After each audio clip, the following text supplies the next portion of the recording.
مومن کا دل محبت رسول صلی اللہ علیہ وسلم میں سرشار ہونا لازمی اور فطری بات ہے، اور یہ محبت تمام مادی نسبتوں اور چیزوں سے بڑھ کر ہونا کمال ایمان کی نشانی اور عند اللہ مطلوب ہے۔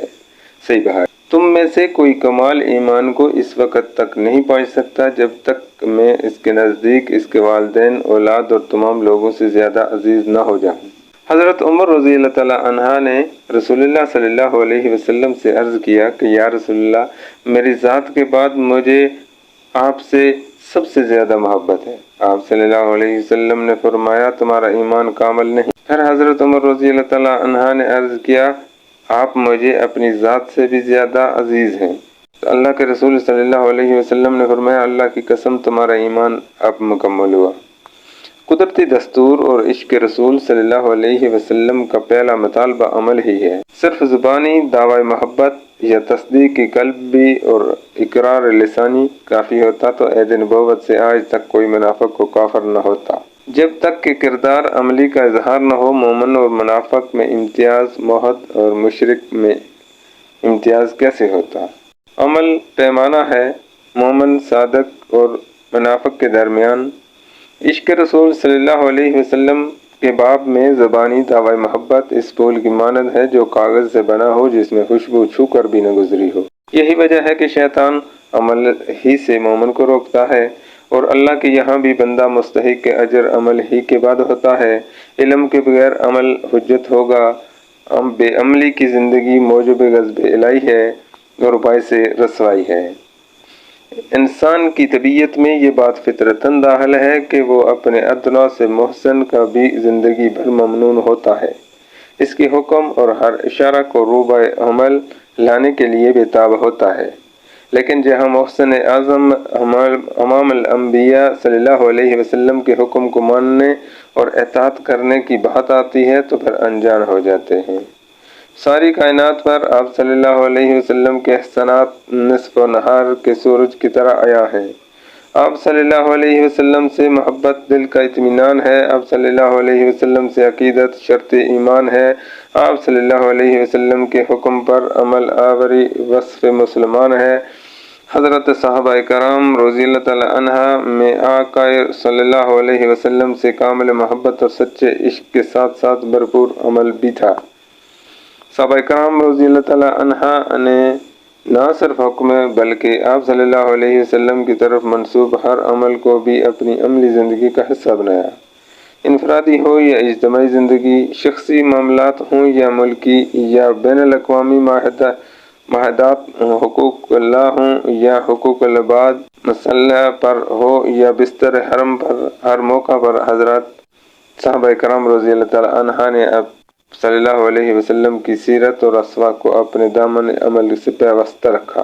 ایک مقام پر یوں ذکر کیا وَمَنْ عَمِلَ صَالِحًا مِنْ ذَكَرٍ أَوْ أُنْثَىٰ وَهُوَ مُؤْمِنٌ فَأُولَٰئِكَ يَدْخُلُونَ الْجَنَّةَ يَرْزُقُونَ فِيهَا بِغَيْرِ حساب۔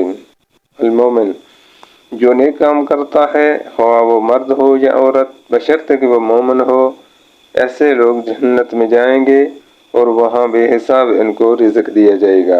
ایک مقام پر اپنی ذات سے محبت کرنے والوں کو مخاطب کرتے ہوئے فرمایا اگر تم مجھ سے محبت کرتے ہو تو میرے حبیب صلی اللہ علیہ وسلم کی اتباع کرو۔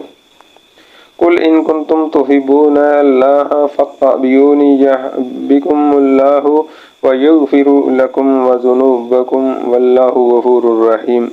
العمران۔ تو کہ اگر تم محبت رکھتے ہو اللہ کی تو میری راہ پر چلو تاکہ محبت کرے تم سے اللہ اور بخشے گناہ تمہارے۔ اس آیت میں اللہ تبارک و تعالیٰ نے مومنین کو نبی کریم صلی اللہ علیہ وسلم کی اطاعت پر دو انعامات سے نوازنے کا وعدہ کیا ہے، ایک اپنی محبت اور دوسرا گناہوں کی مغفرت۔ ایک حدیث پاک میں اللہ کے رسول صلی اللہ علیہ وسلم نے فرمایا لا یؤمن احدکم حتی یکون ہواہ تبعا لما جئت بہ۔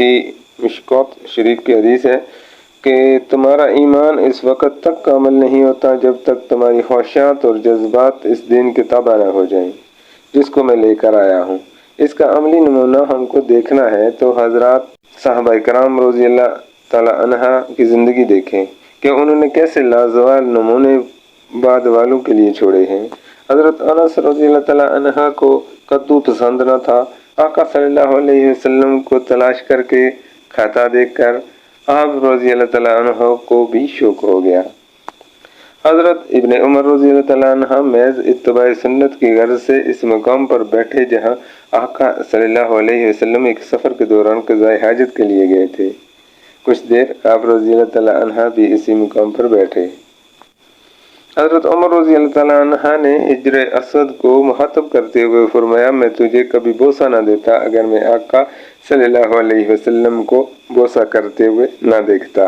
واقعتاً کسی سے محبت ہو جاتی ہے تو محبوب کی محبوبیت اور مرغوبیت حتیٰ کہ مباحات سے بھی محبت ہو جاتی ہے۔ ایک سچے عاشق رسول کا جذبہ یہ ہوتا ہے اور ہونا بھی چاہیے کہ وہ کردار کا غازی بنے نہ کہ محض گفتار کا۔ آقا صلی اللہ علیہ وسلم کی ہر ادا ہر حکم کو اپنی زندگی کے ہر شعبے میں عملی طور پر بجا لانے۔ آقا کریم صلی اللہ علیہ وسلم کا ارشاد گرامی ہے کہ لوگوں کے فساد کے وقت جو میری سنت کو اپنائے گا اللہ اسے شہید کا ثواب عطا فرمائے گا۔ مقام افسوس ہے کہ آج ہماری دین کے اعتبار سے حس مفقود ہو گئی ہے۔ سنن، مستحبات، مباحات تو دور کی بات ہے، فرائض کا بھی پتہ نہیں۔ صلہ رحمی، ایثار، ہمدردی، تالیف قلب تو دور کی بات، حقوق واجبہ و لازمہ تک بھی ادا نہیں ہوتے۔ منکرات پر نہ دل ناراض ہوتا ہے، نہ بے دینی کے ماحول میں بے چینی ہوتی ہے۔ معروفات کی تلقین ہے، نہ دینی فضا سے وابستگی ہے۔ سچی محبت عمل پر ابھارتی ہے، سچا عشق اطاعت کا پابند بناتا ہے، ورنہ زبانی دعویٰ محض دعویٰ ہے اور کچھ نہیں۔ اللہ ہمیں توفیق عمل نصیب فرمائے، آمین ثم آمین۔ ویڈیو اچھی لگے تو لائک اور سبسکرائب ضرور کیجیے گا۔